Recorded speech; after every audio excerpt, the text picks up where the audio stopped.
নমস্কার, ত্রিপুরা পাবলিক ওপিনিয়নে আপনাদের স্বাগত। আমি সোমেন রয়েছি আপনাদের সঙ্গে।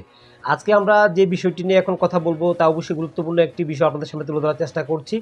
তা হচ্ছে যেটা আপনারা মুখিয়ে রয়েছিলেন যে বারবার একটা প্রশ্ন আমাদের ইউটিউব চ্যানেলে অর্থাৎ ত্রিপুরা পাবলিক ওপিনিয়নে একটা প্রশ্ন আপনারা বারবার করে থাকেন। সেটা হচ্ছে স্পেশাল এক্সিকিউটিভ।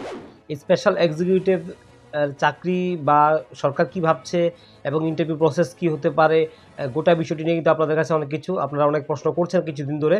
তো আমরা বারবার বলে আসছিলাম যে এটা নিয়ে কিন্তু গভর্নমেন্ট অর্থাৎ সরকার প্রচণ্ড ইতিবাচক, স্বরাষ্ট্র দপ্তর প্রচণ্ড ইতিবাচক। যেহেতু দু দফায় কিন্তু আপনাদের কাছ থেকে কিন্তু অ্যাপ্লিকেশন অর্থাৎ আবেদনপত্র আহ্বান করা হয়েছে এবং গোটা প্রসেসটি কিন্তু কমপ্লিট হয়েছে আবেদনপত্র গ্রহণের। এবং প্রত্যেকটা পুলিশ স্টেশন যেখানে আবেদনপত্র জমা করা হয়েছিল সেখান থেকে সবকটি সঠিক জায়গায় পৌঁছে গেছে এবং আমার কাছে যতটুকু খবর রয়েছে এই গোটা প্রসেসটির জন্য কিন্তু সচিব স্তরে, আধিকারিক স্তরে কিন্তু সেটাকে মঞ্জুরি দিয়ে দেওয়া হয়েছে এবং একটা ক্যাবিনেটের পরবর্তীতে নেক্সট একটা ক্যাবিনেটের মাধ্যমে কিন্তু এই চাকরি প্রসেসটি পরবর্তীতে ইন্টারভিউ প্রসেসটা কীভাবে সম্পন্ন করবে সরকার, সেই বিষয়টি নিয়ে কিন্তু একটা আপডেট কিন্তু চলে আসার সম্ভাবনা রয়েছে। তবে সেটা কিন্তু অনুমোদন কিন্তু দিয়ে দেওয়া হয়েছে, একমাত্র এখন ক্যাবিনেট বাকি রয়ে গেছে এবং ক্যাবিনেটে সেটাকে কিন্তু সিদ্ধান্ত নেওয়া হতে পারে মনে করা হচ্ছে। তবে গোটা প্রসেসটি কিন্তু খুব দ্রুত এগোতে পারে।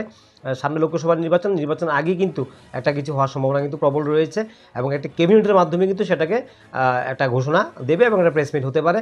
মৌখিক লিখিত পরীক্ষা কীভাবে হবে, প্রসেসটা কতদিনের মধ্যে হবে, কি থাকবে, এই বিষয়টি নিয়ে কিন্তু আপনার কাছে আপডেট আপনারা পেয়ে যাবেন। তবে আজকে যে বিষয়টি নিয়ে আমরা বললাম যে এটা কিন্তু অনুমোদন হয়ে গেছে, এটা প্রশাসনিক স্তরে কিন্তু অনুমোদন কিন্তু হয়ে গেছে আপনাদের এই গোটা প্রক্রিয়াটির জন্য। এতটুকু আপডেট আমাদের সামনে রয়েছে এই মুহূর্তে। তো আজকে আপাতত বিদায় নিলাম, পরবর্তী আপডেট দেখার জন্য অবশ্যই আমাদের সঙ্গে থাকবেন।